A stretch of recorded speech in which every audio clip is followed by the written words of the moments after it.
This is the Standing Committee on Citizenship and Immigration, meeting number 26, Thursday, March the 8th, 2012. The orders of the day. We are televised pursuant to Standing Order 1082, study on standing on guard for thee, ensuring that Canada's immigration system is secure.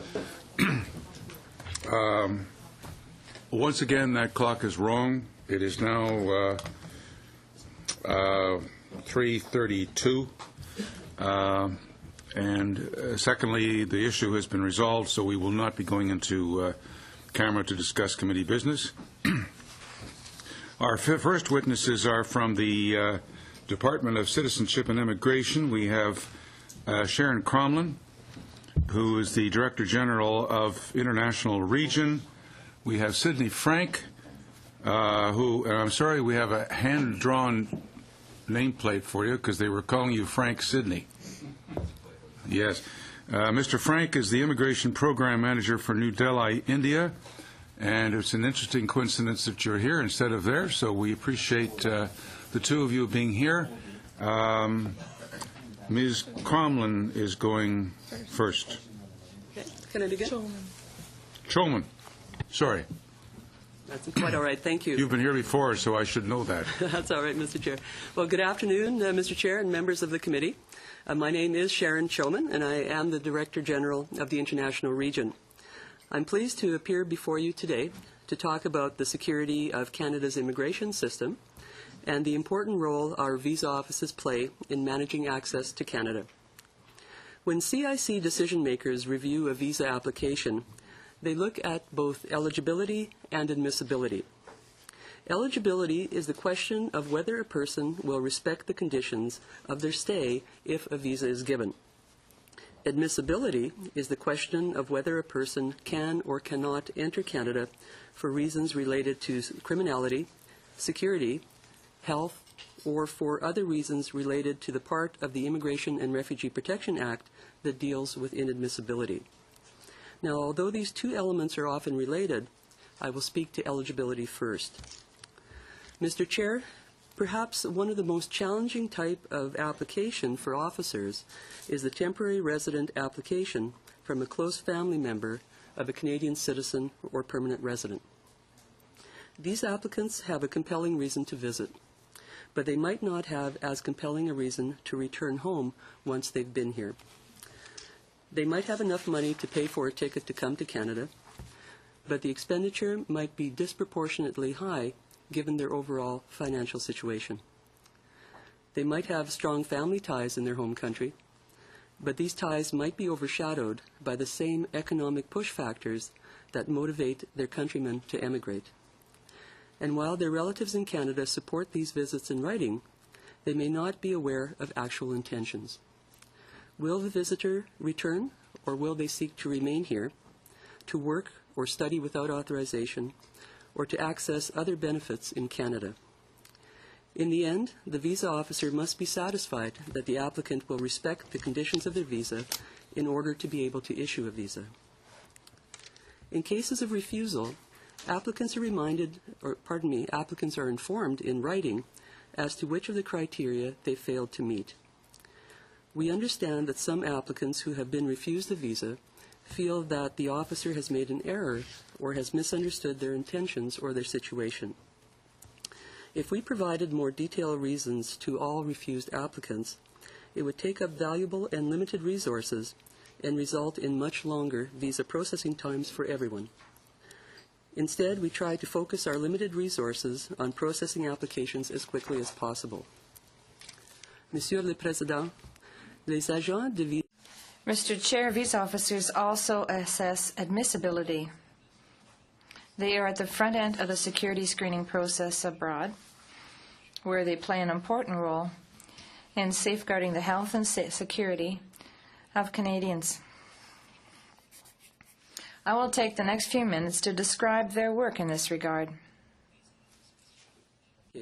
Based largely on their knowledge of country conditions and guidance provided by our security partners. To reach a decision, officers will weigh security and criminality considerations with other aspects of the legislation. CIC places a high value on this core service and continues to take steps to enhance screening and to maintain program integrity while facilitating travel. CIC has identified a number of priorities related to program integrity. Fraud presents an ongoing challenge. It undermines the integrity of Canada's immigration system, costs taxpayers money, and penalizes honest applicants by slowing down the processing of genuine applications. A number of departmental anti-fraud activities have been undertaken with the aim of preventing and detecting marriages of convenience and fraud by immigration representatives.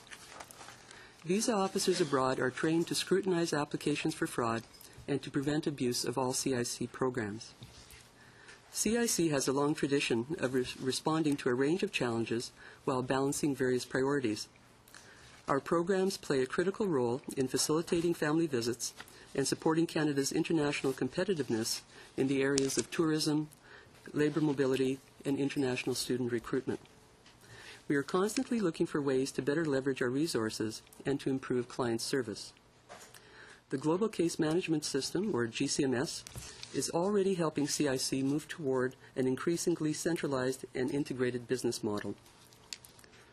In keeping with Canada's commitment to improve client service for applicants, CIC is also increasing the number of visa application centers, or VACs. Client service agents at the VACs help ensure that applications are complete. This helps applicants and CIC by reducing delays and refusals resulting from incomplete applications. This network of VACs will also provide the platform for biometric collection capabilities, which can help visa officers establish the identity of applicants with greater confidence at the outset. Biometrics will also protect the integrity of Canada's immigration system by helping prevent known criminals, failed refugee claimants, and deportees from using a different identity to obtain a visa. These are just a few examples of our efforts to modernize and explore strategies to manage the immigration system. We want Canada to continue to be a destination of choice for talent, innovation, investment, and opportunity, while finding the right balance so as to protect the health, safety, and security of Canadians. I will now let my colleague, Sid Frank from New Delhi, provide his perspective. Thank you, Mr. Chair. Thank you, Mr. Thank you. Thank you, Mr. Chair. I want to thank the committee for inviting me to speak. My name is Sidney Frank, and I'm Program Manager of the Visa Office in New Delhi and Area Director for the South Asia region. I will talk today about challenges faced by visa offices in India in combating fraud and what we're doing about it.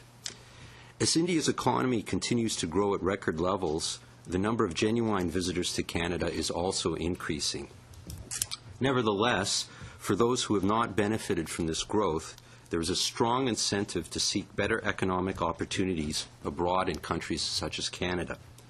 As many do not meet our requirements for obtaining a visa, fraud and misrepresentation are endemic.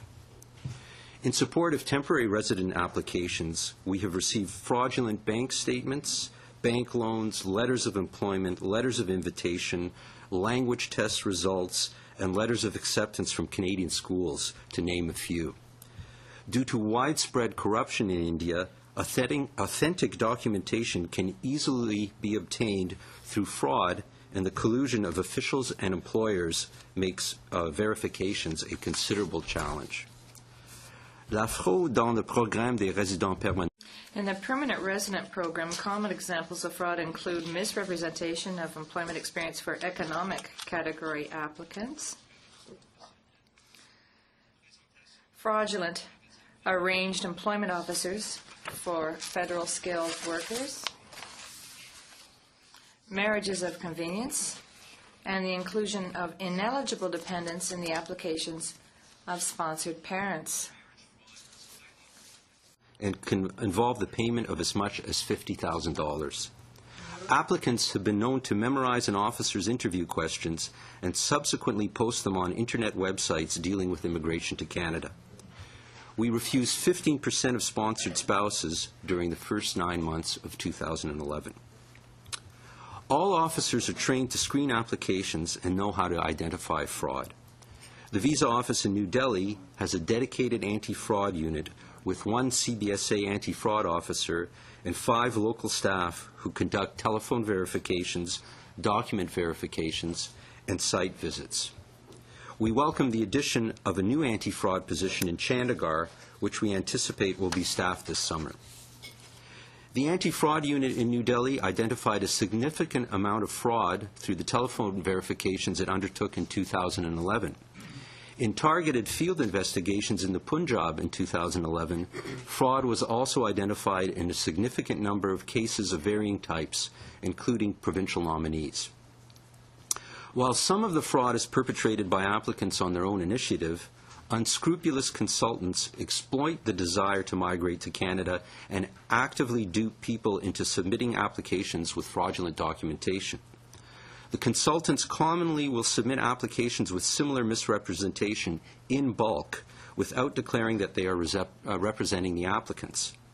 The commonalities in the fraudulent documentation present clear evidence that one source is behind all the applications, but since the consultant is not declared, it is impossible to identify and trace them. Mr. Chair, we are also combating fraud through education and communications. In March 2010, CIC released an overseas campaign on crooked consultants, which received widespread media attention in the Punjab. Canadian missions in India work with their close international partners, Australia, New Zealand, the United Kingdom, and the United States, to get the warning messages out to the community. In spite of high levels of fraud, roughly 75% of all temporary resident visa applications submitted in New Delhi are approved. In the first 9 months of 2011, about half of the visitor applications received in Chandigarh were accepted.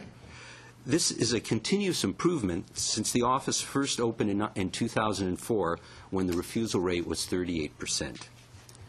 In conclusion, Mr. Chair, we are hopeful that our efforts are leading to a reduction of the number of fraudulent applications we receive in India.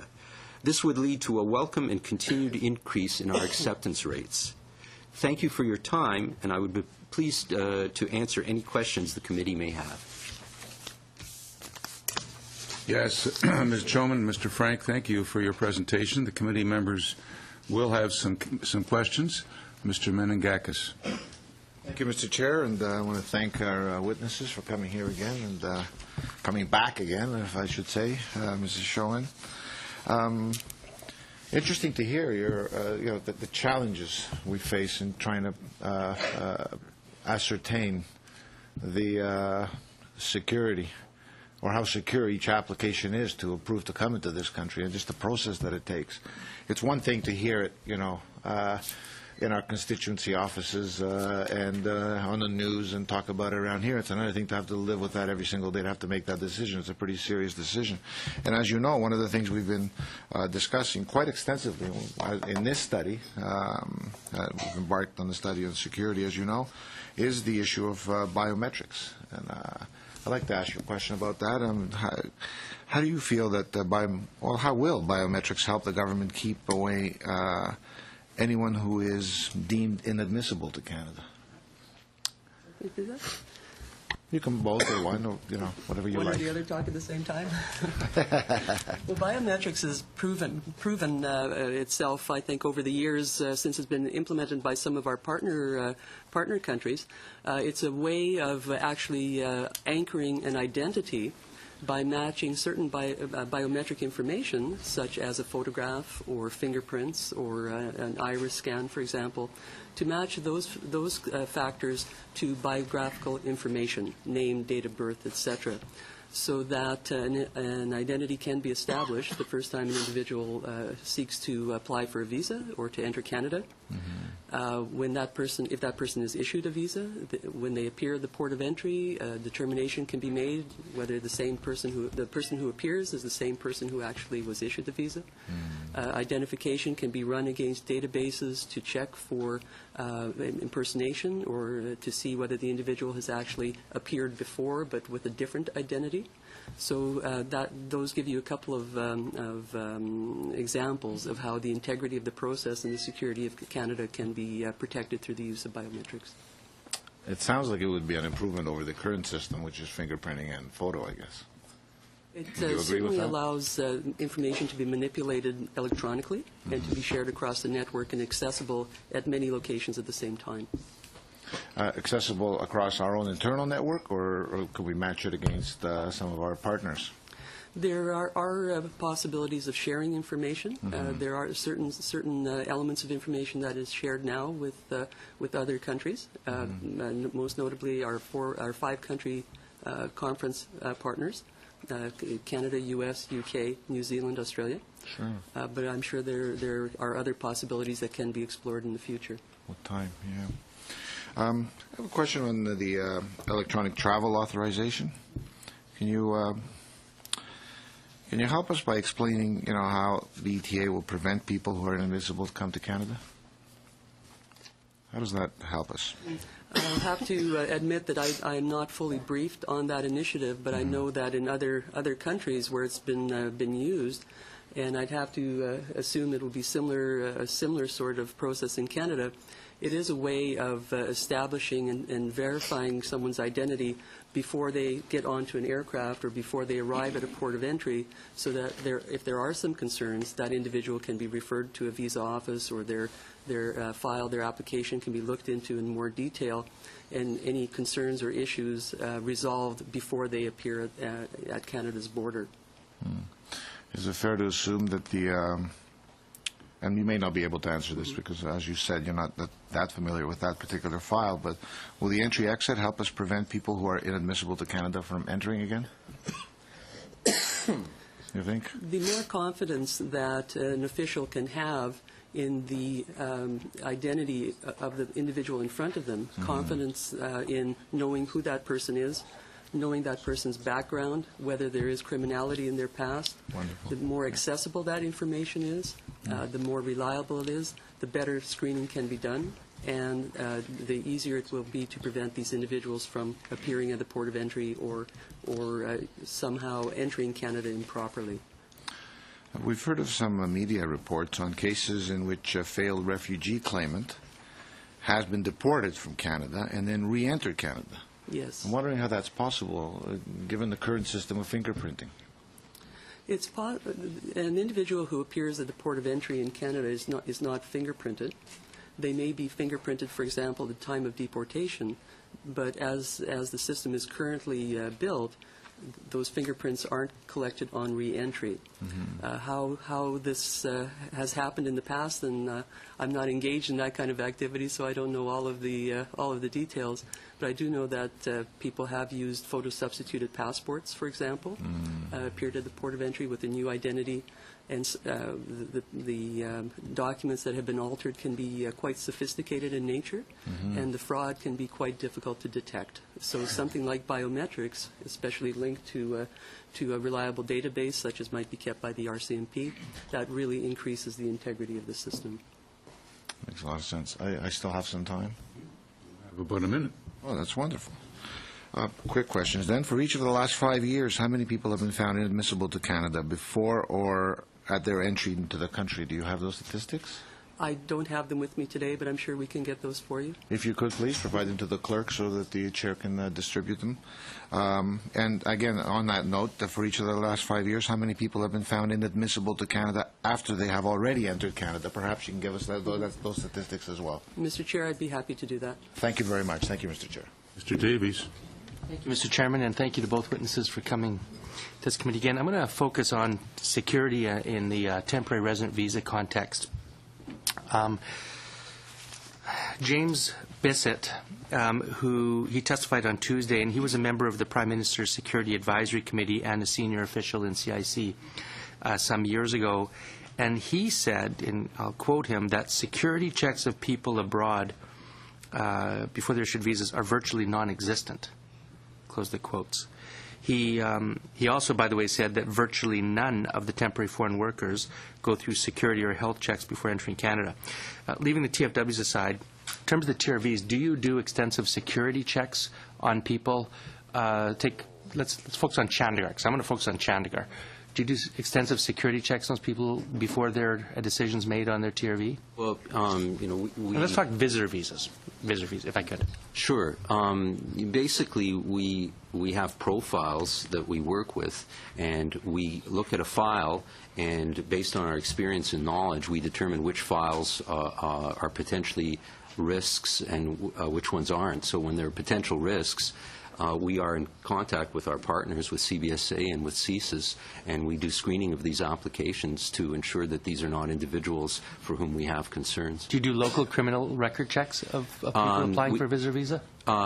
Generally, not for every applicant, but again, it's a question of what are the risks.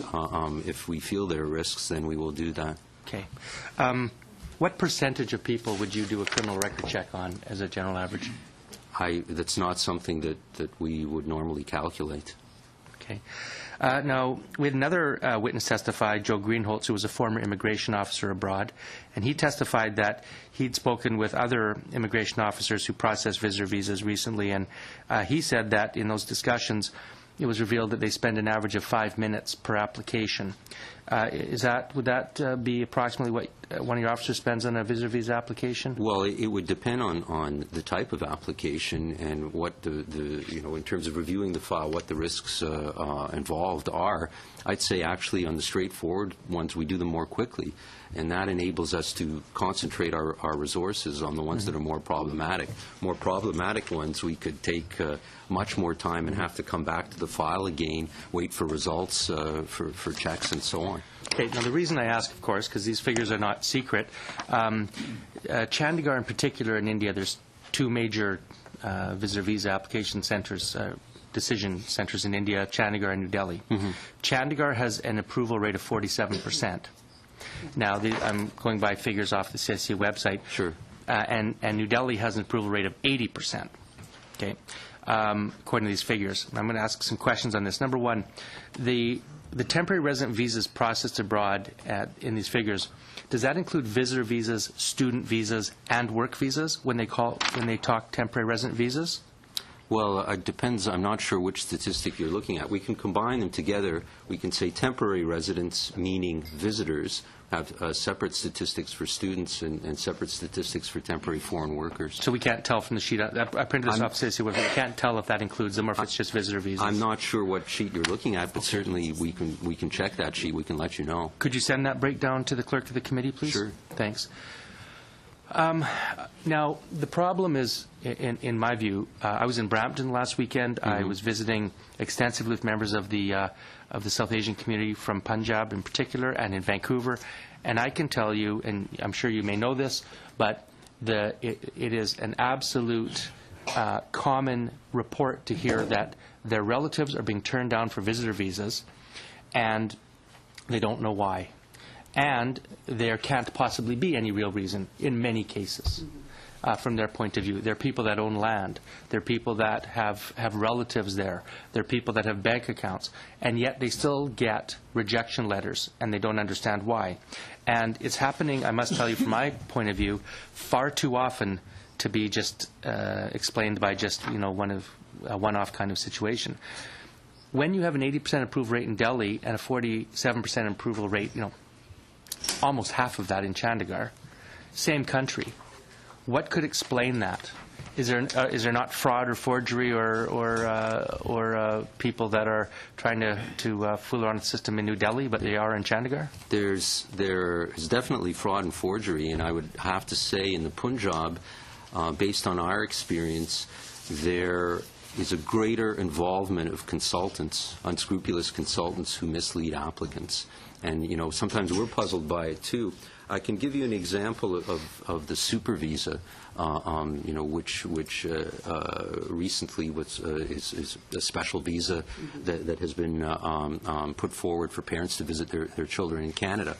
Our acceptance rate in Delhi for super visas is higher than in the Punjab. The reason for the refusal of the main reason for the refusal of the super visa is that the children in Canada who are inviting their parents in India don't meet the income level, the low income cutoff that they would have to meet to sponsor their parents if they were going to sponsor them under the family class sponsorship for parents and grandparents.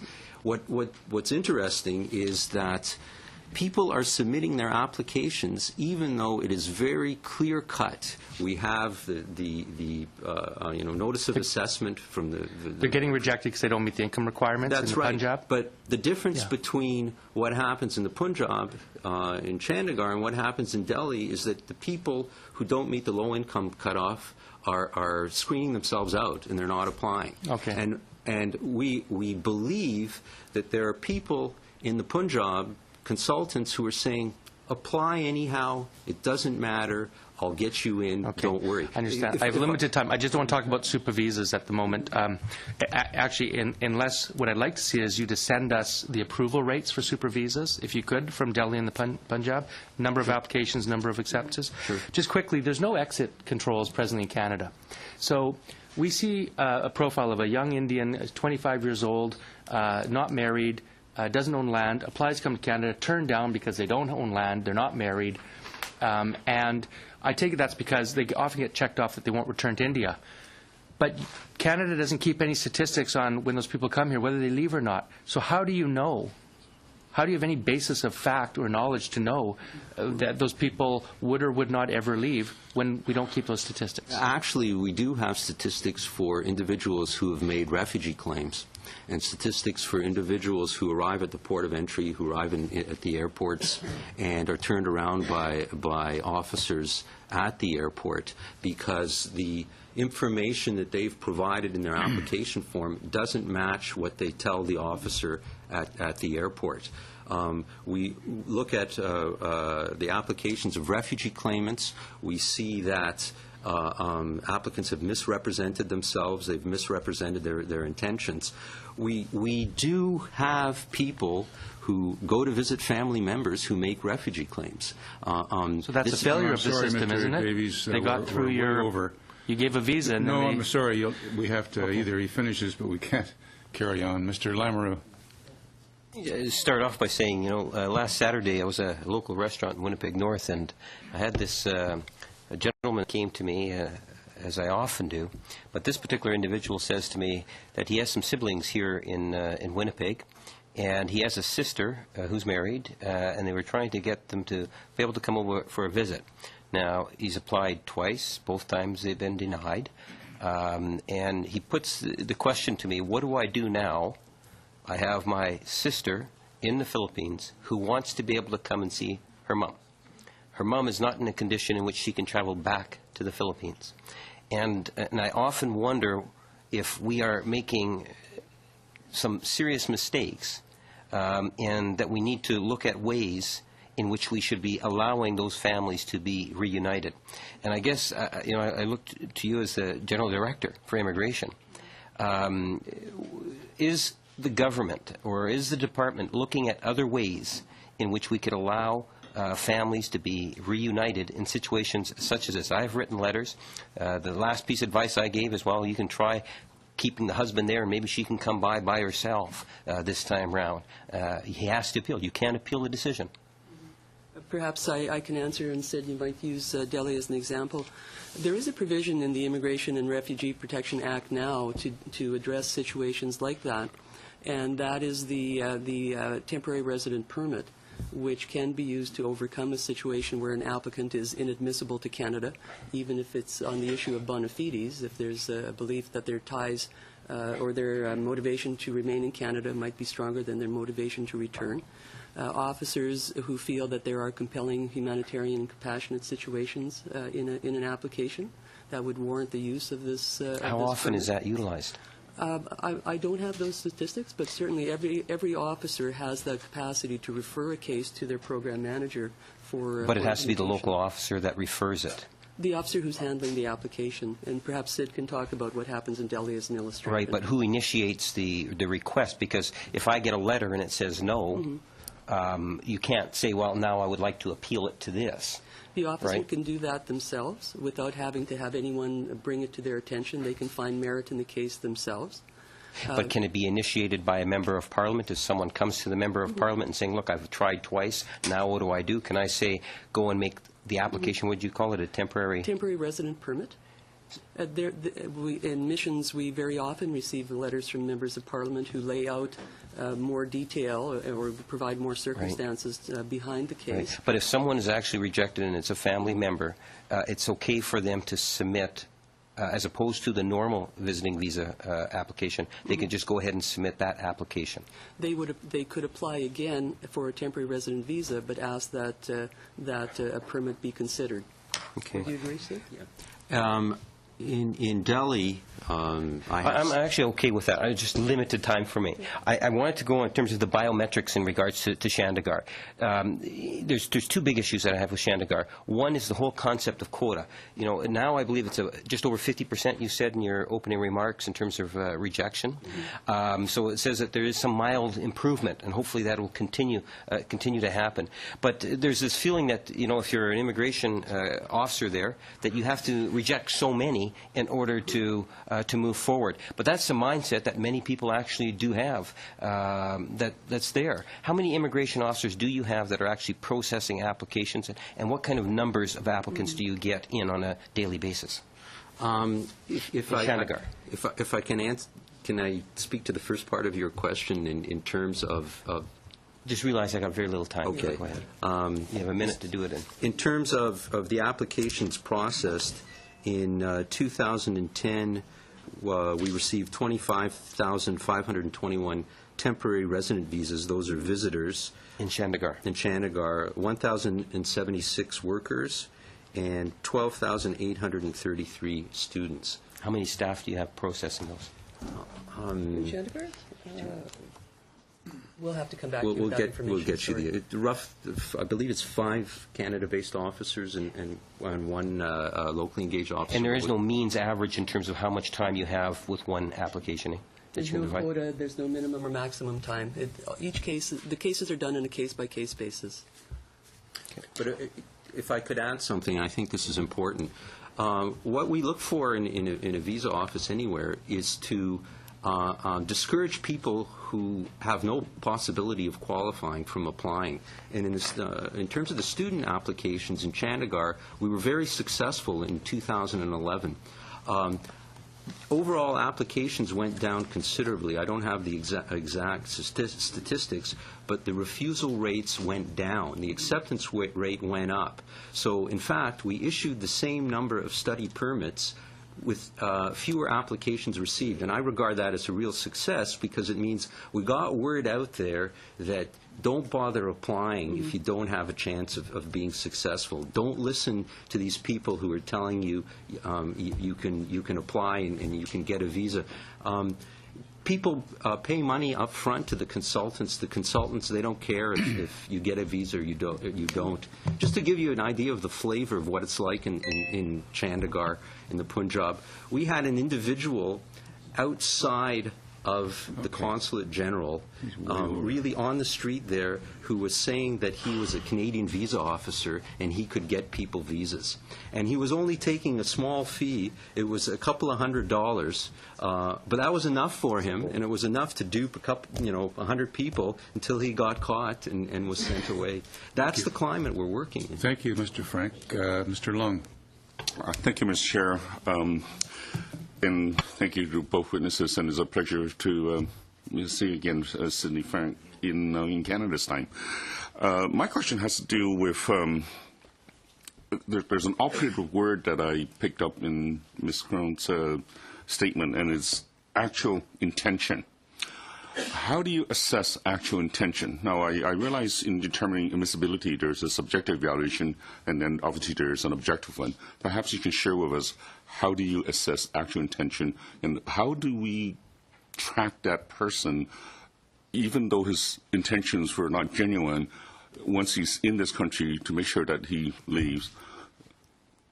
All right, well, I'll do my best to answer that question, Mr. Chair. Intention absolutely is a very difficult concept to, how can I say it? It's both art and science. An officer who's processing an application will note the stated reason for a visit, The officer will take a look at the applicant's total circumstances, look at their ties to their home country, their ties to Canada, their motivation to return, their possible motivation to not return after their stated visit. They'll look at their financial circumstances. They'll take a look at their immigration history, whether they've visited Canada before, whether there had been any abuses associated with previous visits. They might look to see whether there had been any issues with respect to partner countries and this individual's attempts to travel there or successes in traveling there in the past. How do you assess intent? At the end of the day, it comes down to judgment. And when we prepare visa officers for posting, we spend a lot of time training them to first we select them because we believe they do have a good sense of judgment. Then we spend time working with them to help them refine that judgment.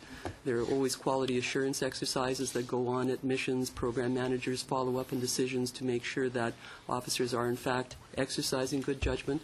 They look for consistency across decision makers to make sure that it's not the luck of the draw as to whether you get a visa or not, depending on which officer you're interacting with. There are reference materials prepared and reports that are shared among officers. Officers inform themselves of the local circumstances. All of these things come together as both art and science in assessing intent. So there is a profile developed for intent, and I mean there's that type of particular person that we do admit into Canada based on that profile. I wouldn't call it a profile because that casts a certain image to suggest that there's a recipe for it. It's a set of factors that officers take into account and try to balance them in making a judgment about an individual's intentions relative to what they may have stated those intentions to be at the time of application. Yes. Well, and I might add that 82% of applicants are actually issued visas. These are temporary resident visas. We consider most individuals to be very low-risk travelers. It's actually separating the low risk from the not quite so low risk that's the challenge. Mr. Frank, next question has to do with fraudulent documentation. I was also recently in India, and I could see where you can easily pick up honorary degree of any nature or a degree of any nature. You go into a back room and buy some really elaborate, decorated ones. I also understand you also worked in China before. Comparatively speaking, when documentation comes in hand, is it not easier just to go to the source and say, could they verify that? I mean, do we, for example, university admissions, that can be verified with a Canadian university versus, versus just a photocopy of a piece of paper that says certified to be true copy? I'm sure that there are other methods that we can, pretty well eliminate the risk of receiving fraudulent documentation. Within India, the possibilities for accurate verifications vary considerably.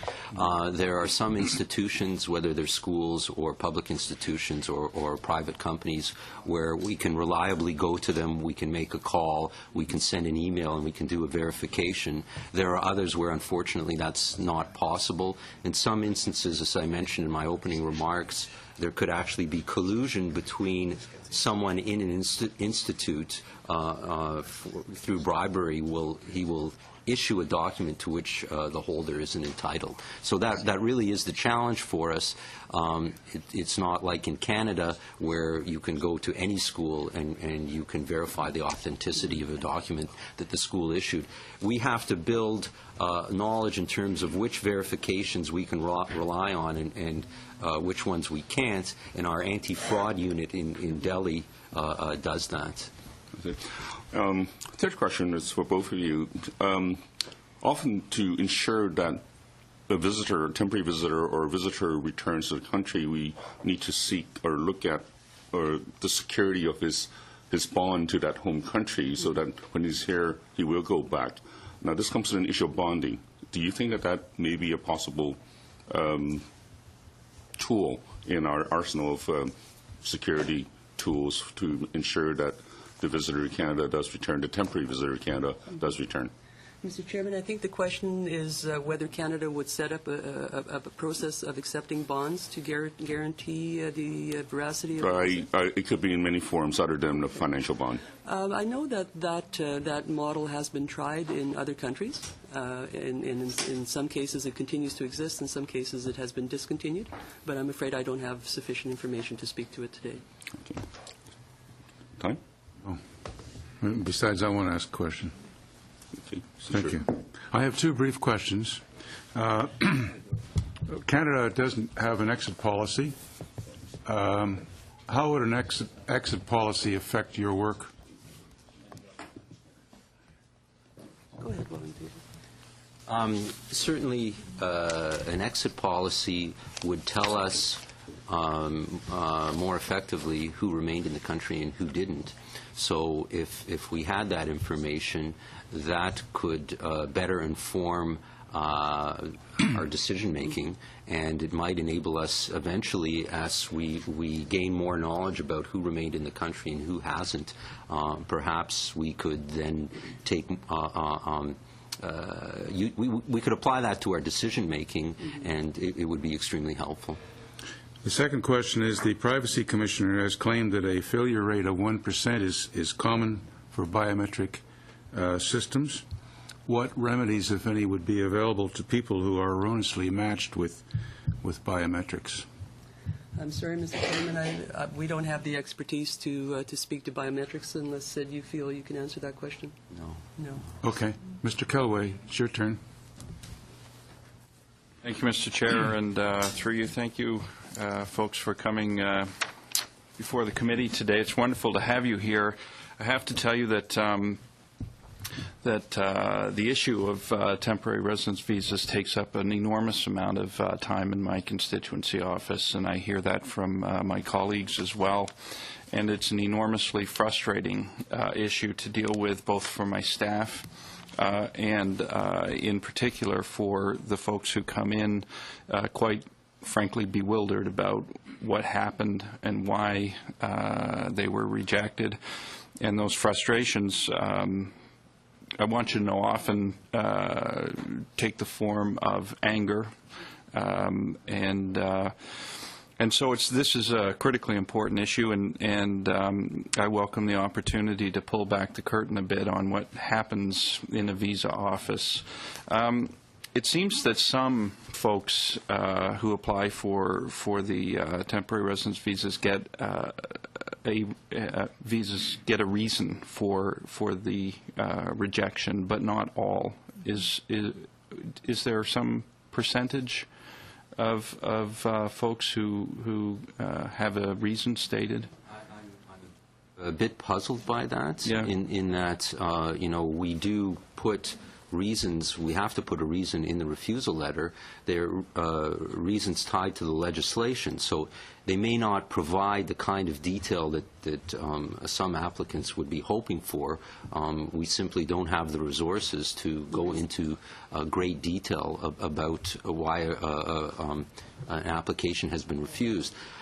One of the more common reasons for refusals is that people don't provide us the documentation that we requested. Mm-hmm. Right. And we have very detailed application kits, and surprisingly, people don't give all of that information. And something that we've seen far too commonly is that someone will include a letter from a member of Parliament, and they will think that letter in and of itself should guarantee them a visa, and they don't provide the supporting This is certainly documents. one of the pressures on a member of Parliament, is that often people assume that that's somehow quite magic or something. We do listen to what you have to say, I can assure you. Well, I'm sure you do. I'm sure you do. You probably look at those with suspicion, too. But can you tell me, so pulling that curtain back a bit then, can you tell me what are the visa officers looking for? You didn't want to call it a profile, but you talk about it being more art than science. And so I've got a couple of questions. So if you can be as brief as possible in responding, what exactly are you looking for? We are looking at an application that comes in. We look at all the factors that have been, all the information that has been provided, and then we compare that to our knowledge in terms of which applicants have remained in Canada previously. So, you develop an expertise about a particular country, you know that this type of applicant commonly makes a refugee claim. And I'll get back to parents visiting their children in Canada long prior to the super visa. We know that when the children in Canada don't have a sufficient income to sponsor their parents legally through the family class program, we know historically that the incidence of refugee claims for those people is very high. Right. So we're going, chances are pretty good, unless there are extenuating humanitarian compassionate factors, that if the kids don't have the income, we're going to refuse. Sure. I get the income issues. Those are the objective, quantifiable things. But very recently I had a woman in my office who's very angry because last time she'd applied for a mother to come over, it was because she was getting married in this country. As it happens, relationships don't work, they fall apart, and her rejection was on the basis that she didn't get married. And the last application said that she was going to get married. And so those are the kinds of things that are frustrating people considerably. So it seems to me that there's either kind of a liberal, small L liberal way of instructing visa officers to look at these things, or small C conservative ways. And I can only assume from what I see in my office that that visa officers are looking at these things through a deep lens of suspicion, or there's something going on internally with respect to how they get evaluated for their assessment. So what happens to a visa officer if they get something wrong and let somebody in and it turns out for whatever reason they shouldn't have? You're way over, sir. If I could get a brief answer, as an employer, is there some response to that visa officer for making those kinds of mistakes? If you're suggesting that perhaps officers should be more motivated to refuse applications than accept applications, that's not the case at all. I'm wondering, not suggesting. No. Okay. No. I'm sorry, I didn't mean to phrase it that way. Mr. Elvis, welcome to the committee. Thank you, Mr. You got a Chair. whole 5 minutes. Whole 5 minutes. I'll use it wisely, I hope. Okay. We often hear in the media and have heard stories about people who obtain fraudulent documentation to gain entry into Canada. From my understanding, applicants are not just getting fake passports anymore, but there's fake birth certificates, security checks, diplomas, and the list goes on and on. Would you say that the document fraud has become much more sophisticated? And if so, can you give us some examples of what that might look like? I guess it becomes more sophisticated as technology becomes more sophisticated. My previous posting was in China, and where technology is extremely important. And in China, they will do blending of photos so that individuals can sit language tests for applicants who don't have a high level of English proficiency. This can be for permanent resident applications in the skilled worker category, or it can be for student applications. It's highly sophisticated how they blend the photo so that when the individual comes to the testing site and the identity is checked, the photo looks more like the individual sitting the exam looks like the individual who they're replacing. So there's a great deal of sophistication. So it's fair to say that it's getting harder to notice whether a document is genuine or not. Yeah, but we're pretty good at it, I would like to say. So what is the government doing to keep up with the level of fraud that's occurring then? Constant training of officers. We have an anti-fraud unit. We're finding these things. As soon as we find them, we tell the officers, we get the word out, we tell them what to look for. It's a challenge, but it's in some ways an exciting challenge. Mm-hmm. So when reviewing files, how culturally sensitive are you when it comes to information such as names? And a good example would be, are we sure that when we translate from someone into English that comes from a culture that doesn't use our alphabet, how secure are we that we are doing it correctly? And from your experience, can you give us some examples of an instance when a name has been mistranslated and resulted in a security risk or a criminal gaining entry into Canada? Well, application forms are to be filled out in either English or French. So if there are difficulties with translations, that might be the applicant himself, him or herself, and whoever assisted them with the form may be the source of that mistranslation. As far as, are you still collecting in China the Chinese script? No, but we look at the passport, and we use all passports will have an English or Western transliteration, so that's the name that we use. So then we're always looking at the passport. So we're not going to have, if somebody puts something on the application form and it doesn't match the passport, then we have to verify that. Okay, so there's no examples you can give of someone gaining entry? Okay. Not that I'm aware Okay. of, but... Well, in that case, when someone has multiple names, which is common in many countries, is it not the case that if we miss one of the names or put the name in the wrong order, that could result in us not picking up on that?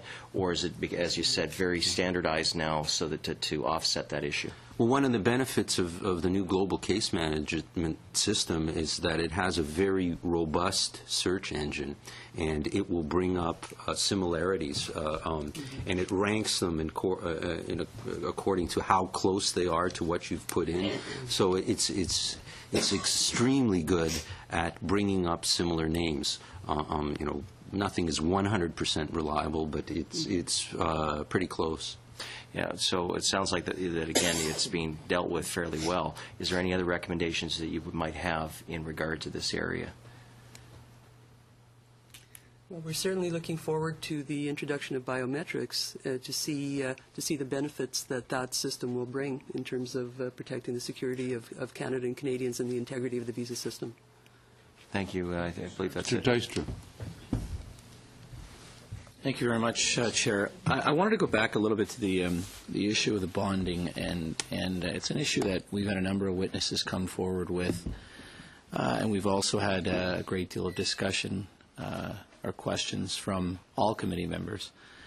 And you mentioned, Sharon, that that you'd experienced or had seen the experience used in other countries that were still implementing it, and countries that had decided against continuing forward with bonding.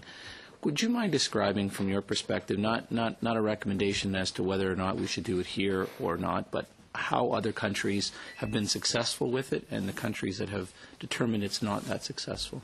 I'm sorry, Mr. Chair. I've only read that there are varying experiences with the use of bonds, but I don't know the details, so I'm sorry that I can't answer your question.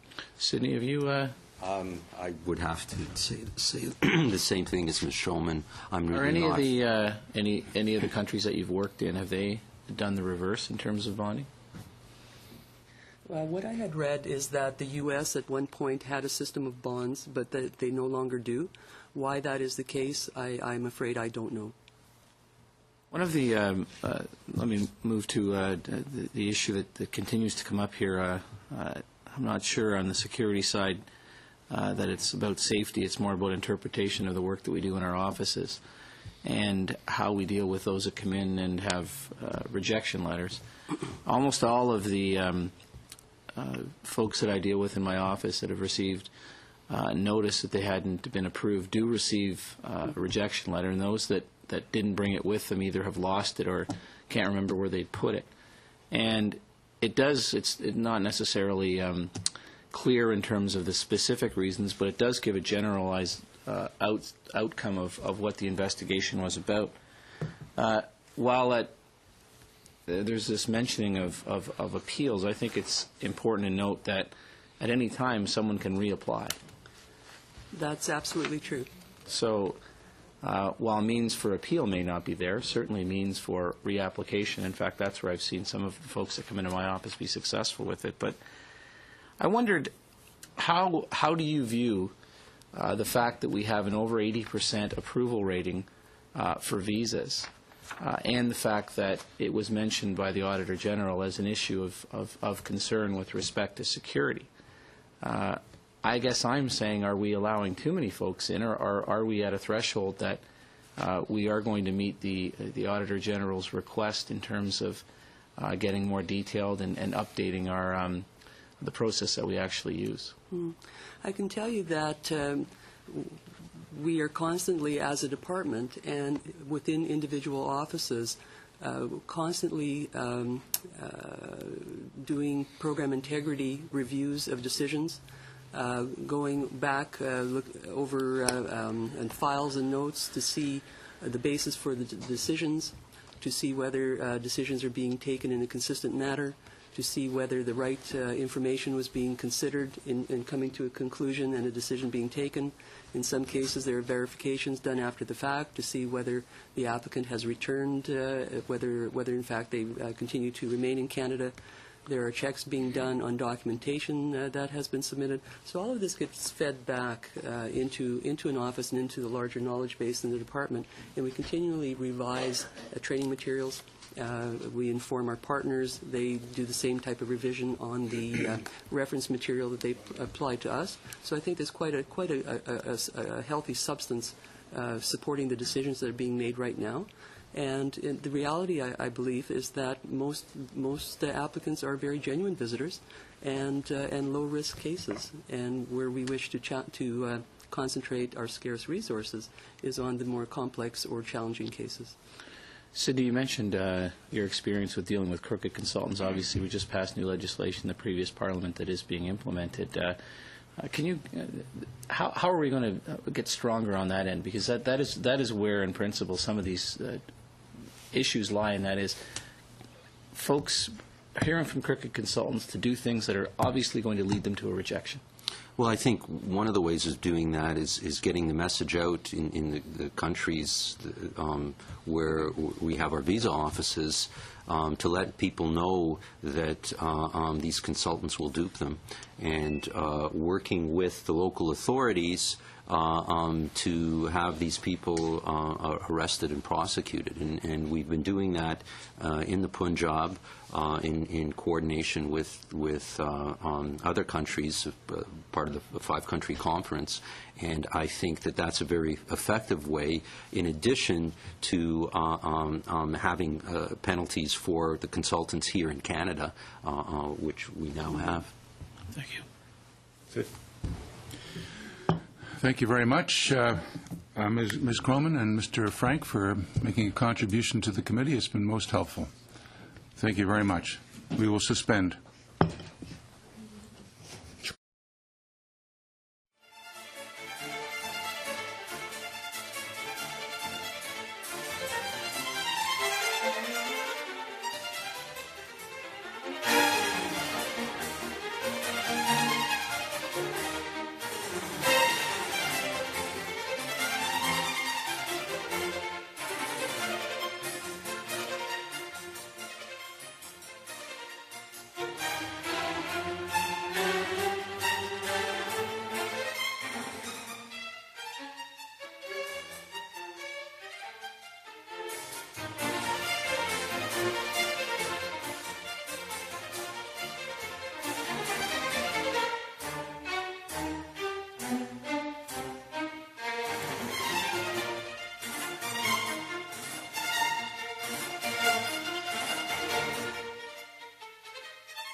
Okay, we will reconvene.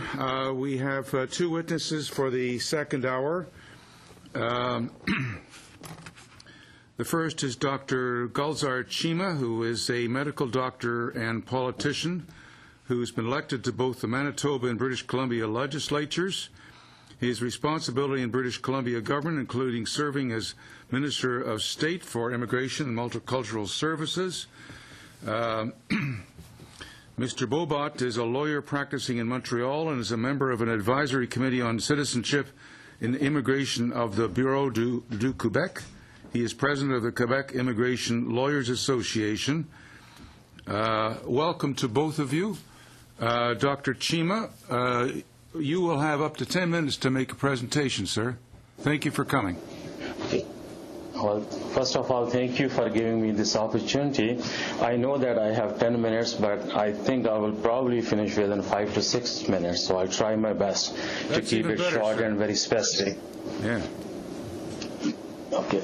But I was elected twice as an MLA in Manitoba and had the honor of serving the people of British Columbia, not only as an MLA, but also Minister of State for Immigration and Mental Health portfolios.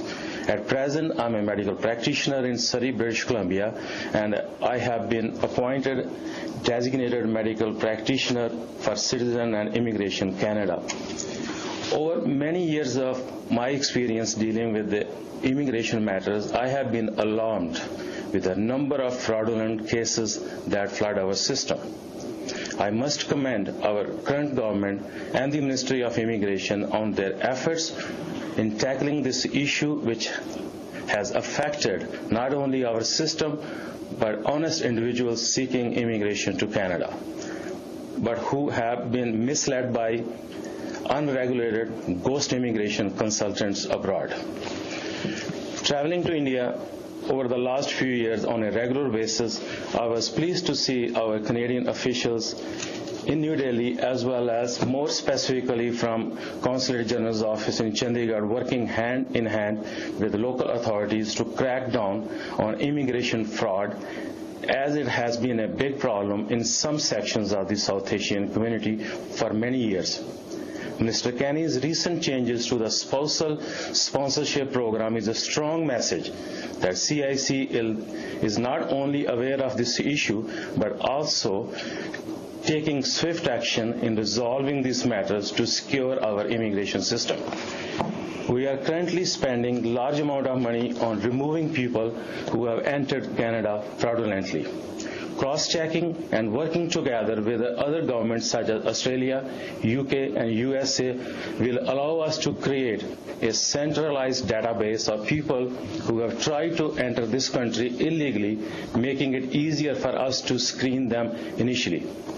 I would like to focus on a few issues with regards to the security checks and medical examinations being done in some places in India. First, as you are aware of the rules for medical examinations for CIC, they are performed by the designated medical practitioners in North America and other parts of the world. The medical examination completes the physical exam first, and then the application has to go through lab tests and x-rays. The medical test results that come out of our labs in Canada are reliable and verified to be true test results for the applicant. But unfortunately, some places in India, the medical test results that are being performed for an applicant from that country have the potential of being tampered with and thus fraudulent and may not be the true sample from that applicant. To solve this problem, CIC should seriously consider establishing a network of few approved labs where all these samples from the potential applicants can be gathered, analyzed independently. This will avoid a huge cost to the medical system in this country. This information should be shared with countries such as UK, USA, Australia, as these are the common destination of these applicants. Second, with regards to obtaining a police clearance certificate in India, and more specifically in Punjab, CIC should establish an independent, credible investigating office for this purpose. so that the security checks of all applicants can be done properly. This is essential because it's very easy to duplicate or produce a fraudulent document for this purpose by any applicant who has the means. For a proof, I'm happy to email a copy of this vague police certificates that has been used for these purposes. This cost of security check should be passed on to the applicant. Prevention and consistency is the key to saving cost, time, and maintaining efficiency and accountability. All information should be shared with other countries which have the same or similar standards as Canada, such as USA, Australia, and UK, since these are the main destination countries of these immigrants. CIC should work with the Indian intelligence services to ensure that everyone has the same information. And thirdly, all applicants for visitors, visa, student visa, business visa, entertainment groups, religious groups, preachers, and sport groups and public officials entering our country should and must have proper security checks like everyone else. This information must be shared with our neighbors to the south, since these groups travel across the border. To maintain the integrity of our system and keep the rules intact, there must be a zero-tolerance policy for violators, whether they are applicants or sponsors. For example, people and organizations who are abusing our system and these rules should not be given a second chance to offend in any form. I hope that this will be helpful, and I will answer any specific questions. Thank you, Mr. Thank you. Thank you, Dr. Chima. I'm sure there will be some questions. Monsieur Boba, vous avez 10 minutes. Merci beaucoup. Thank you very much. I was asked to testify before you with respect to biometrics. Pardon me, I'm hearing the simultaneous interpretation at the same time, which is distracting me. Basically, this is an invasion into privacy. At school, we learned about Animal Farm in 1984 by George Orwell. And when we read that, he described a situation where in communist countries, people had absolutely no privacy whatsoever. We found it horrible, and we found ourselves happy to be here in Canada with freedom, privacy, the right to speak, the right to capitalism, and free trade. The presumption is that people are honest. In every society, those who are criminals, well, there are a few of them. And when we change to this visa application process for this minority that are presumed to be criminal, well, the cost of changing the system, this visa application system for the temporary resident visa program, was very costly. And there will always be criminals, and there will always be the Bernie Madoffs, the Earl Jones, and crooks in this world, despite all the regulations and all of the criminal sanctions. Nothing leads us to believe that Canada will not be invaded by a wave of criminal visitors, which would require implementation of very costly measures, such as biometric information. If data collection of biometrics is going to become mandatory, this will be very costly. What's the process in order to do this? Who will be the one responsible for taking this action, and how long will this take? And biometrics can be mistaken as well. Will we be able to remedy any errors that occur? Can I appeal a case where I have been falsely identified? Will the biometrics be used properly? What recourse do we have in case of an abuse, of theft or whatever, or a change in policy? CIC stats shows that there are a lot of visas are given to people who are normally would be inadmissible to Canada. So do we think that biometrics are really going to change something here? This increase And for each application will cause a duplication of work for the visa agent. Where will we get the money to do this? That means that it will probably cost a lot more money in order to visit Canada. Obviously, these measures, this biometric data, will apply to countries where visas are requested in order to come to Canada. The mandatory biometrics is going to apply to the third world. What about the criminals? What about the criminals where visas are not required? And it seems like the biggest fraudsters in the world come from countries where you don't have to have a visa in order to come here in Canada. Canada should not be able to follow on the steps as other countries such as the United Kingdom, New Zealand, and the United States. Wouldn't it be more prudent to wait just how effective these biometric measures will be before we impose such a system here? And finally, if the biometric data are kept, and when visitors become Canadian citizens, we'll find ourselves in a society where our government will have biometric data on its own citizenry. Thank you very much. That's what I had to say. Mr. Weston. Mr. Chair, I found the presentations very interesting, and I'd like to thank the two witnesses. I liked those books, Animal Farm in 1984. And the consequences were most disgraceful. I heard the terrorists. They have to get it right all the time, but the terrorists only have to get it right once. So I guess that would explain some of the reasons why Dr. Bobo were going, or Mr. Bobo were going with this biometric. Here's my questions.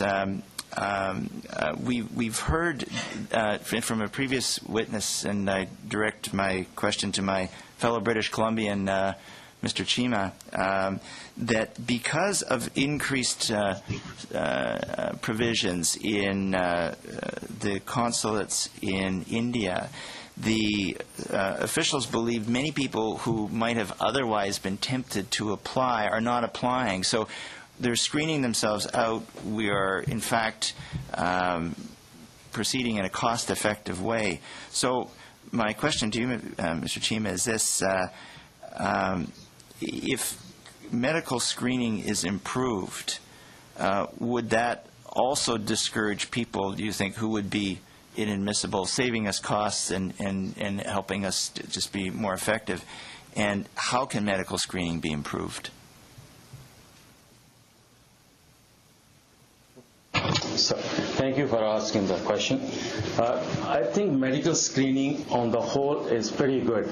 But what I'm concerned, which is a practical problem, that, for example, that if a future immigrant first has to go through a medical examination, and the medical examination is done by a designated medical practitioner, and they are certified by Government of Canada. So we don't have a problem there.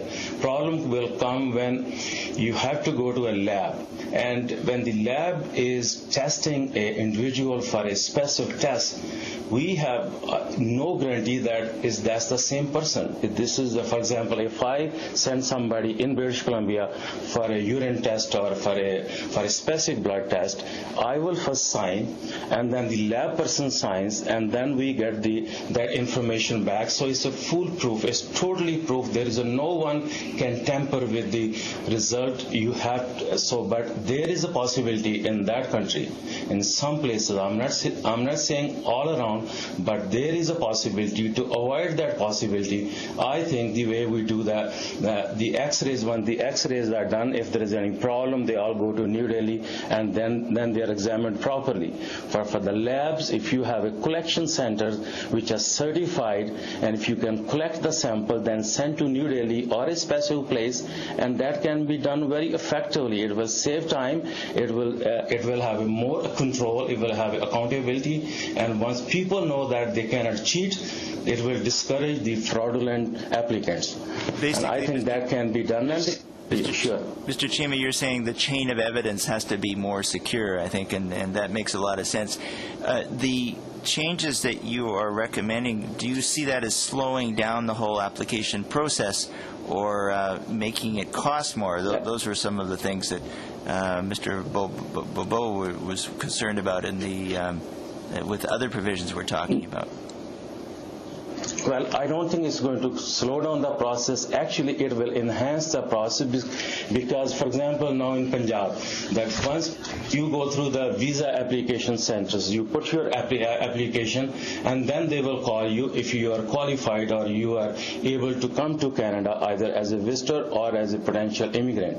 But as a potential immigrant, if you are given a specific doctor, for example, if somebody comes to me, I have to send them for a lab test, and if that lab, if I believe that lab may or may not be doing the right thing. So how do we actually screen them? So it's not going to slow the process. It will enhance the process, and cost should be transferred to the potential applicant. I don't think it's the government of Canada's responsibility to pay for the cost.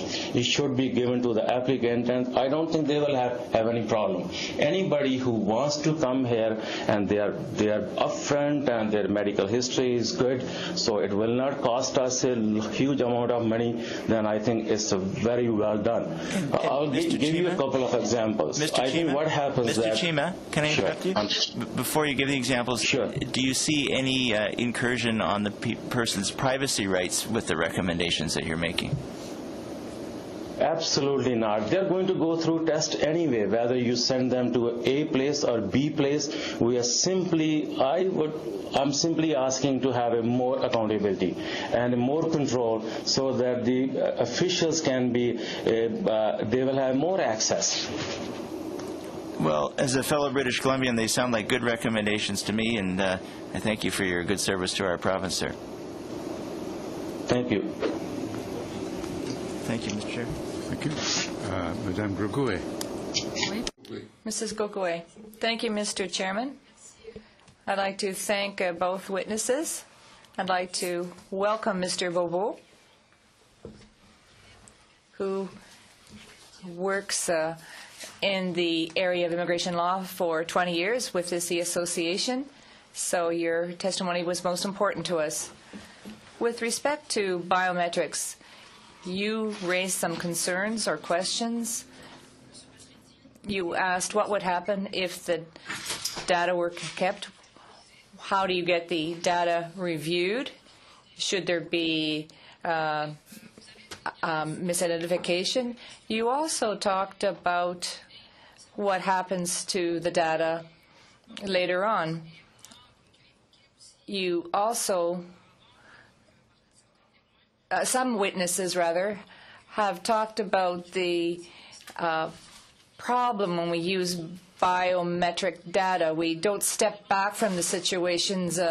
We haven't really done everything we can to understand how this will be used. So my questions are with respect to this issue. Right now, the IRPA contains some provisions that enables the authority to enforce the law to protect Canadians without compromising the constitutional rights of foreigners who come into Canada. Mr. Bobo, these inadmissibility requirements, where are the flaws and why are they not adequate for protecting Canadians and security?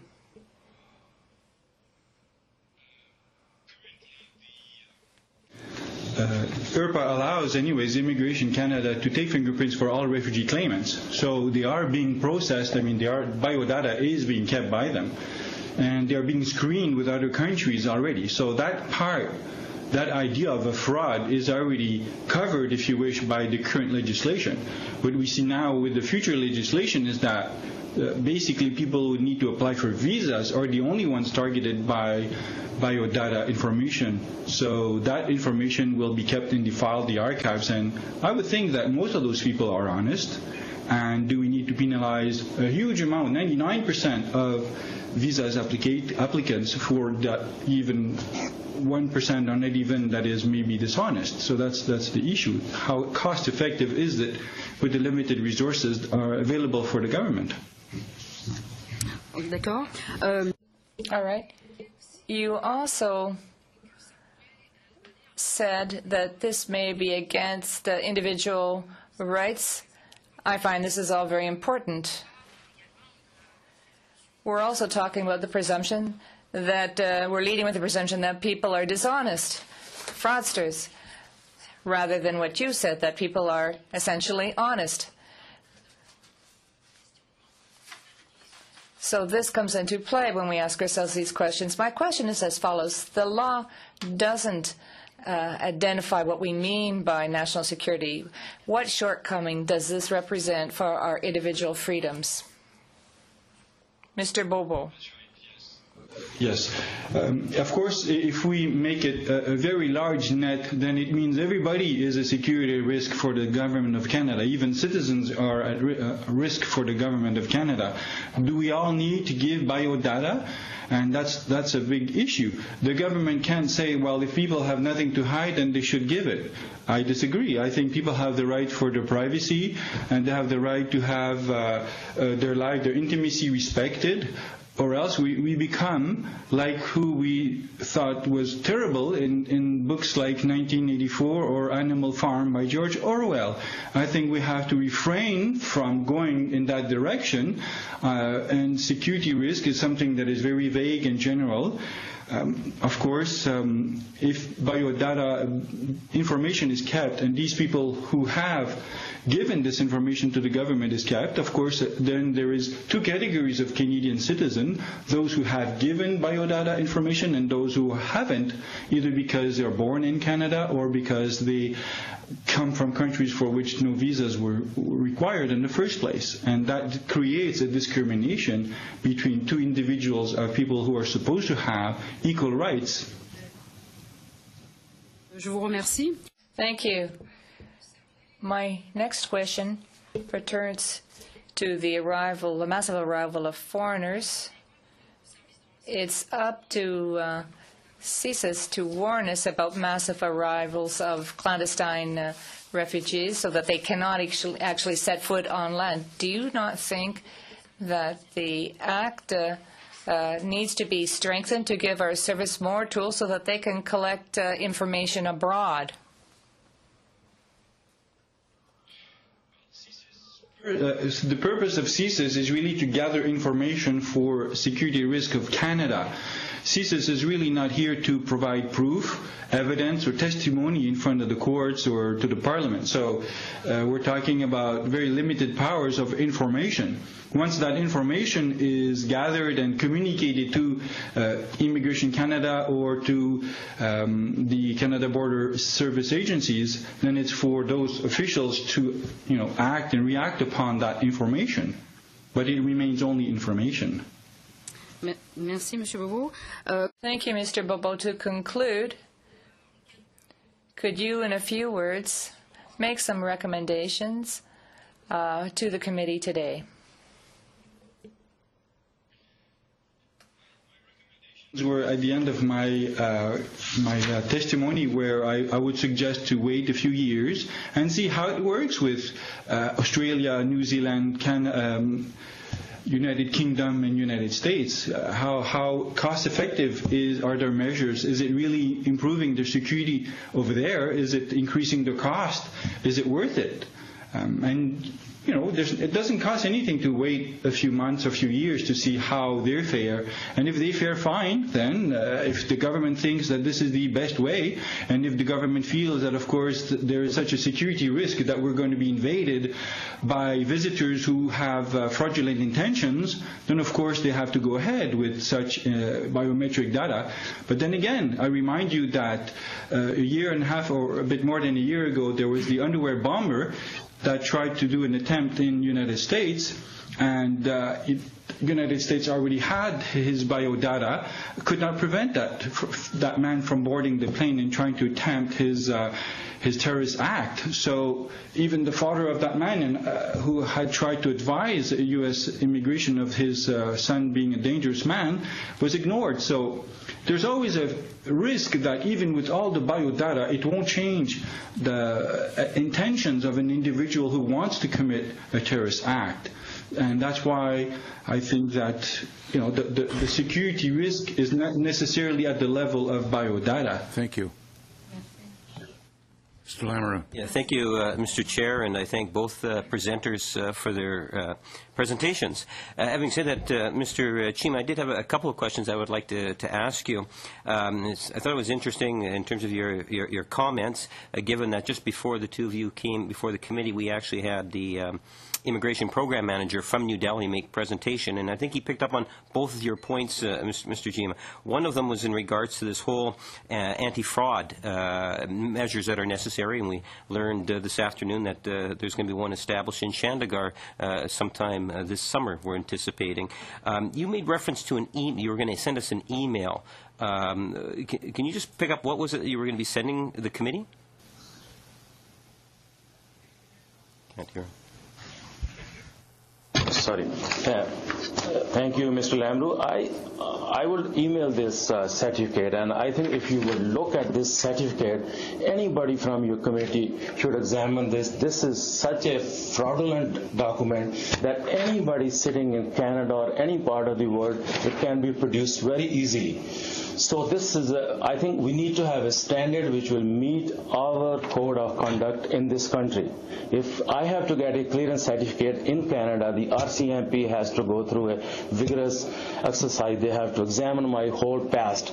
But in India, especially, this kind of certificates are being issued, and I think that has to stop. The only way this can be stopped if we have a system which will make sure that the investigation is done by people who are approved by Government of Canada, and it can be, government can work with Government of India, Government of Punjab, all the intelligence services, but the final say must come from officials in Chandigarh or in New Delhi to make sure these kind of certificates are not accepted. If I think once you have a look at this, you'll be shocked that you can go and produce any stamp, you can produce any certificate, and you can have such a I think this will prove that what I'm been saying, that this has to be done, and it should be for everyone. I think there are a lot of law-abiding citizens who want to visit our country. We should welcome them, but it's our home. You can't allow somebody who has a bad record, who has a past record, which is not acceptable. Dr. CIMM, I know that you've been involved in the community for many years, and the prevalence of fraudulent documents, if you were to generalize and maybe give your best guesstimate, in your opinion, is the amount of fraudulent documents that are going to the embassy on the increase? Is it stagnant? Do we have a higher percentage of people going and turning to fraudulent documents to support their files? Do you have any sense of that? Because I do know you have a lot of communications with Chandigarh. Well, I think overall there has been a significant improvement, but the recent the action by the Ministry of Immigration here and in Chandigarh and New Delhi will be very helpful. You have to clamp down on all these illegal consultants, and I think they are giving the wrong information. They are exploiting everyone else there. So I think it has to be an effort by both the governments, and so far there has been an improvement, but we need to do more. I think it will be unfair to say that everyone is crook. That may not be true, but I think there is a significant number of the applicants. If you look at all the records or everyone within the community saying, well, I just came, I didn't have to work hard, I just had this document, and it was done in a very fast speed. So I think if there are clear-cut guidelines, and also the message now through the media and through the Government of Canada, working with the Government of Punjab and New Delhi, is very effective. And I must say that Mr. Kenny has done a very effective job conveying the message that the frauds are not acceptable, especially about I will make one statement about this, the marriage fraud. I think that should have been ended a long time ago. It's about time that the government will say that's not acceptable. The immigration is not open to make money. Our system is to come here and work here and build this country. running. I don't think you can do it in 10 seconds. Okay. Thank you, Mr. Mr. Opitz. Thank you. Excuse me. Thank you, Mr. Chair. Dr. Chima, thank you, first of all, for your very kind comments about our government, and in particular Minister Kenny, and how he is tackling some of these very complex issues. I would make a comment to Mr. Bobo, however, that the use of the term inference drawn about Canada possibly becoming an Orwellian sort of state, I don't think is really truly acceptable, quite frankly. My parents came from places where they faced down two totalitarian regimes in terms of Stalinist communism and Nazi Germany, where Orwell got his material from. And I've spent most of my life in uniform preventing that from happening in our country. So I don't think we're going to go there. I think with the biometrics data and others, we do have a right in this country to defend our security and make sure that we are a fair, open, and welcoming country. My parents came here after World War II because they could go nowhere else, and Canada provided us a home. But that doesn't mean that we do need to be naive, because if we welcomed, by your statistics, if we'd welcomed 254,000 people last year on an average, as we have for the last several years, then 254 of them are problematic if you use that one percentage. And as my colleague Mr. Weston had pointed out quite clearly, sometimes it just takes that one bad guy to get through that's problematic. So I think that this government and our people have a right to make sure that biometric data is in place in order to prevent those kinds of occurrences, because we do have a responsibility to all citizens to make sure that the safety of this country is guaranteed, and that the people that do come to this country are the people that we choose to have in this country, the people that we want in this country. And I would agree, 99% of the people out there are generally good people. They're not the ones we're targeting. It's the bad ones that can certainly affect us and our way of life. And as Mr. Weston rightly pointed out, it just takes one. But Dr. Chima, to you, you talked about the labs and the recommendation of labs. Would you, and the testing, would you recommend that that lab system that you described would be a part of, say, a biometrics initiative? Part and parcel? No, I think that's it. No, I think that's a separate thing, because the labs, the medical examination has two parts. One, the physical exam, and then the second part is the lab test and the X-rays. The lab tests are being done by those labs must be certified, and they may be certified, but people, for example, if I send somebody to a specific lab, how do I know that that person is the same person who's giving the urine test or the blood test? I think there is the chance for fraud or tampering with the results to make sure that these things don't happen, or we don't give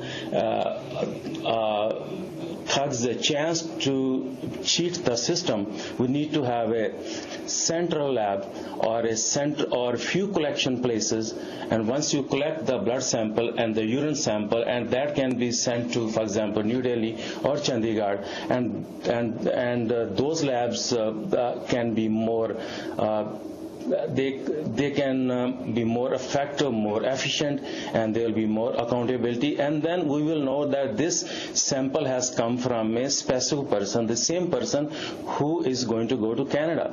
How do we know that all the time that's true? Yeah, I agree. Now, on the perimeter security, we do, I think it was you that mentioned earlier about sharing the data between some of our allies, and we do that, and under the perimeter security agreement, I think that's something that's going to become more prevalent as the biometrics systems align and come online between all of these nations. Would you be in agreement with the sharing of data? Absolutely, but I just want to point it out, because what has happened that, for example, if I have to get a security certificate, for example, if the government of Canada says, Mr. A, you are okay, everything is okay with you, your medical is good, your history is good, everything is good, now we need a security certificate. The security certificate, I think, is the most important thing, to avoid any potential troublemakers or lawbreakers to come to this country. And if you send a strong message that our security clearance certificate is the utmost important, same as the medical examination, I think that will send a great message, that will send a strong message. And right now, even the potential immigrants are aware of that the government of Canada is serious about making sure these things don't happen. And not only will help our country, will also help the country where people who are innocent, they are being exploited. You have all these ghost immigrant consultants and all these so-called money makers, and they are using everyone else to come here. So we need to make sure that we have a strong message, clear message, and the visa officers should be given the final authority.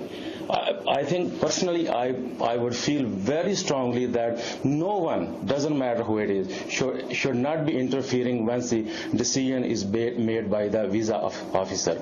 Because if we have a political interference, it sends the wrong message.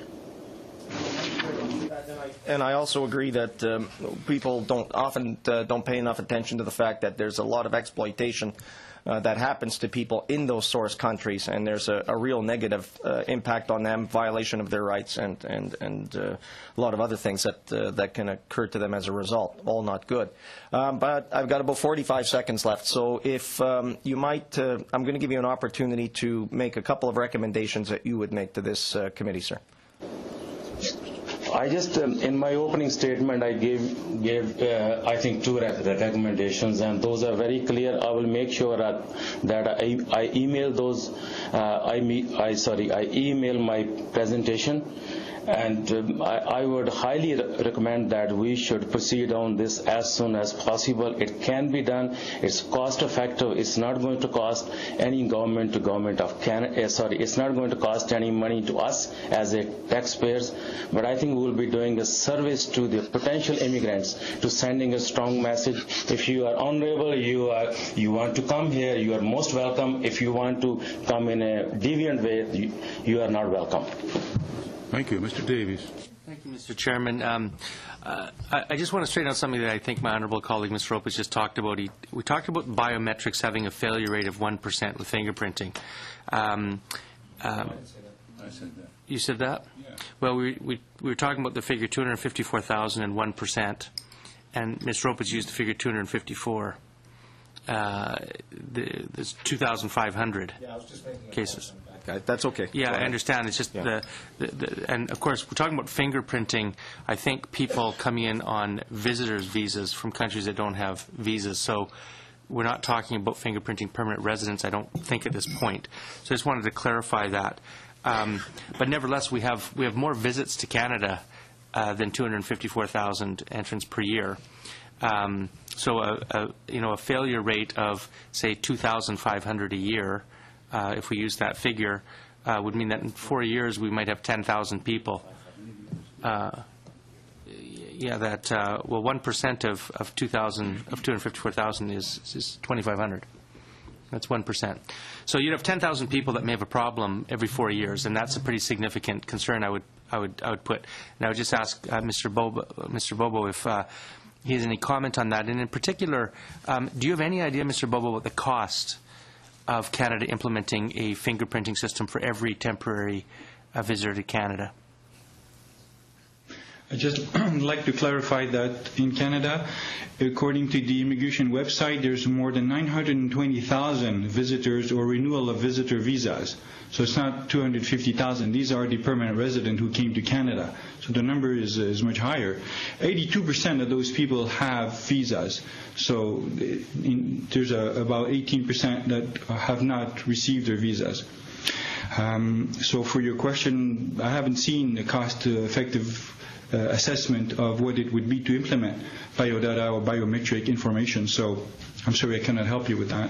Thank you.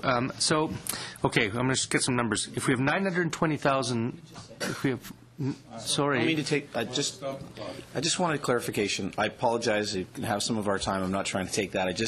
If he could, if he didn't have information on the costs. Sorry? He didn't have information on the costs. On the cost of what biometrics would cost? I think so. That's what he said. Yeah. Okay. Sorry. Thank you. Sorry again. So if I could delve into the numbers, let's use 920,000 visitor visas or visitors last year. If about 80% of those require visas, then that's approximately 700,000 of those people that have visas, that require visas. I think that's the group that we're talking about implementing fingerprints with. If we have a 1% failure rate with that, that means that there are 7,000 people per year who are potentially inappropriately identified. That doesn't sound like a very strong ironclad system to me. If any one of those 7,000 people might be someone that are not who they claim to be. Do you have any comment on that, Mr. Bobo? Well, just for the numbers, I didn't say there was problems with 1% of them. It was just an example. It was not from data that I have obtained this. If I may if I may just interrupt you, Mr. Bobo, the Privacy Commissioner appeared before the committee and used the figure of biometrics having a 1% failure rate. Okay. So that's where that comes from. All right, I understand. Can you repeat your question? I'm sorry.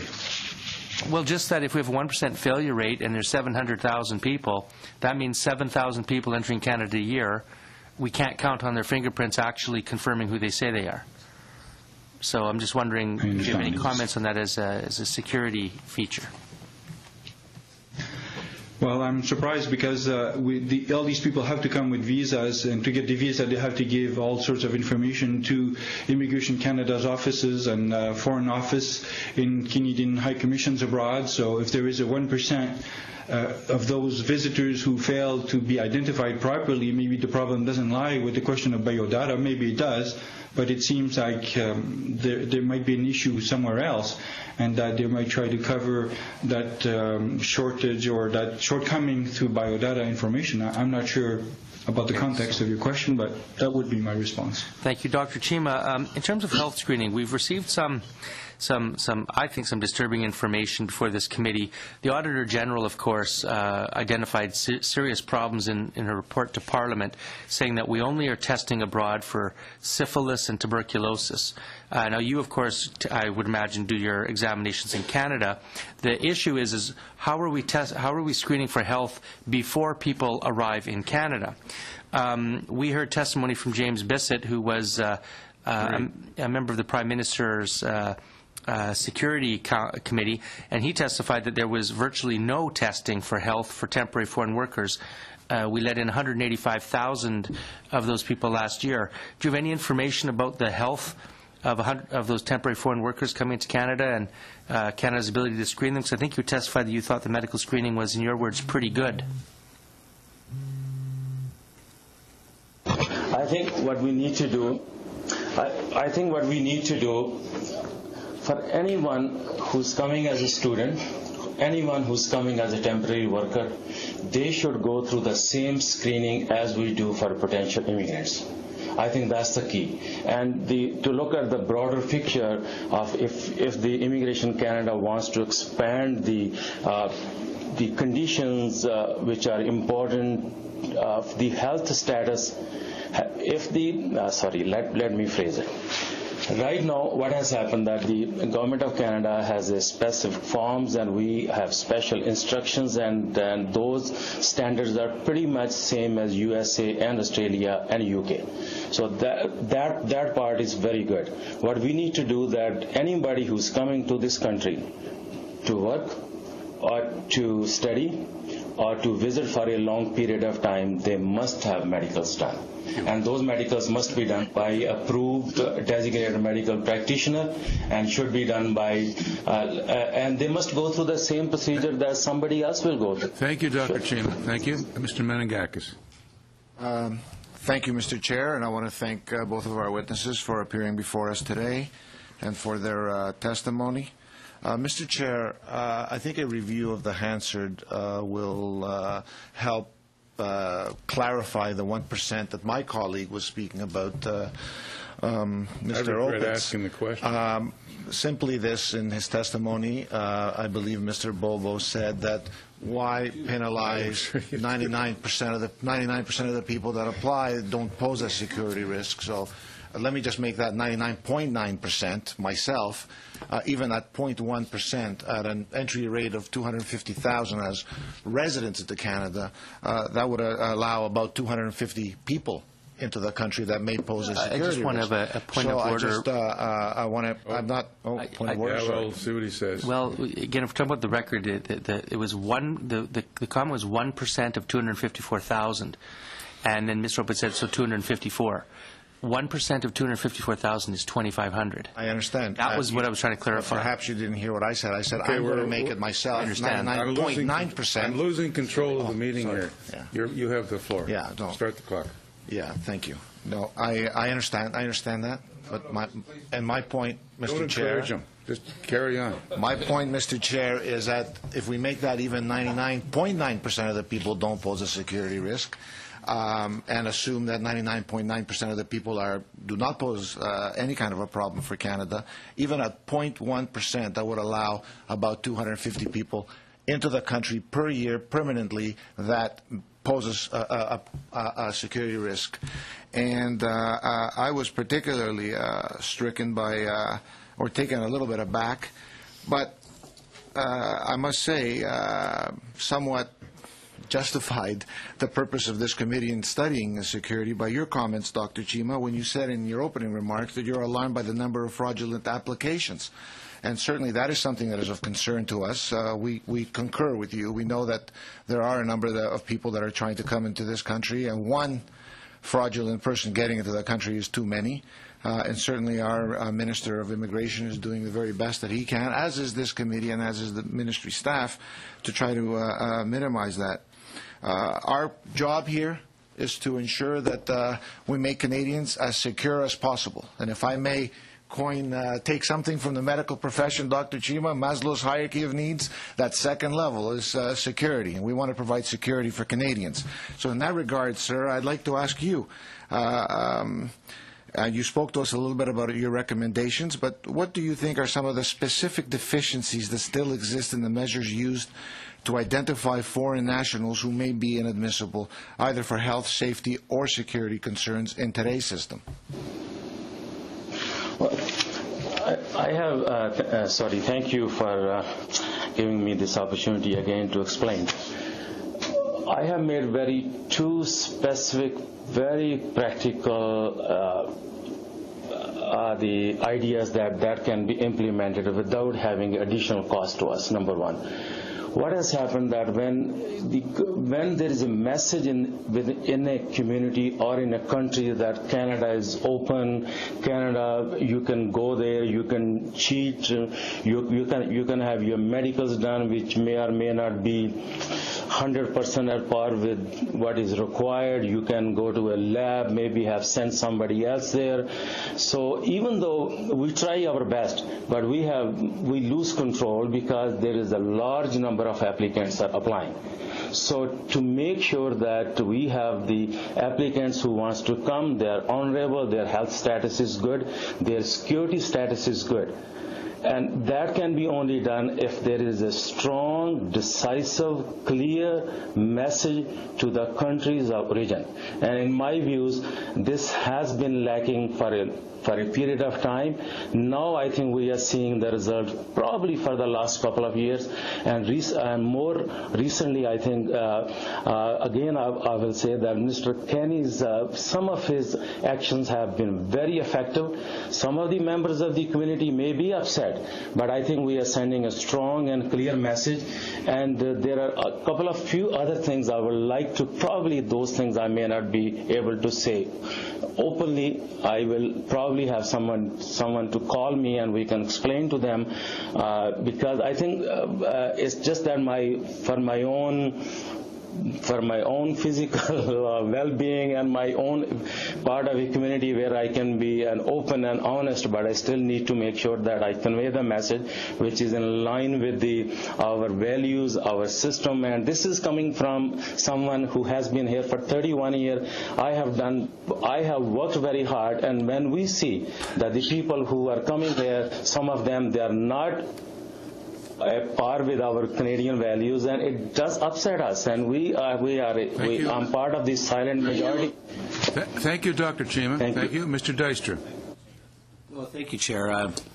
Interesting afternoon, actually, in terms of where we've gone from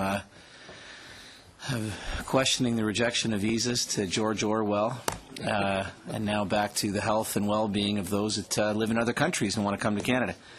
I do, Dan, I have to note that Orwell did actually not have a Ministry of Travel in 1984. He didn't allude to what would happen if people would travel, because his basis was that everyone should stay home and not go anywhere, and that he'd be able to keep an eye. They'd be able to keep an eye on the folks, on the proletariat, at least from the objective of staying within the main four cities. So we're doing the exact opposite, actually. We're wanting to ensure that people can come to this country and enjoy what Canada's all about, but come here with the understanding that we have a culture, we have rules, we have values, we have principles, and that we have laws that need to be adhered to.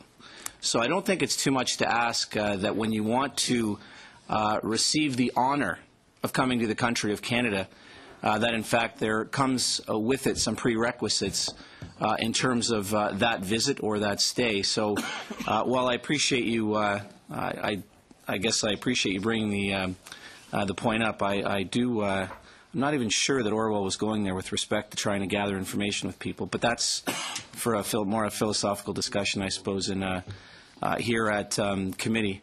But I do want to thank both of you for your work and efforts on this, and especially to you, Mr. Chima, for your comments about some of the actions that the government has taken. You're not even our witness. You were called to by one of the other parties, and I appreciate the fact that you've been as forthright as you have been. I do wanted to just touch base on one aspect of the security side of things. And Dr. Chima, you brought up the fact that there should be a more strident approach to take with those coming to Canada that should be subject to further questions or further research, or the type of research that goes into a permanent resident application.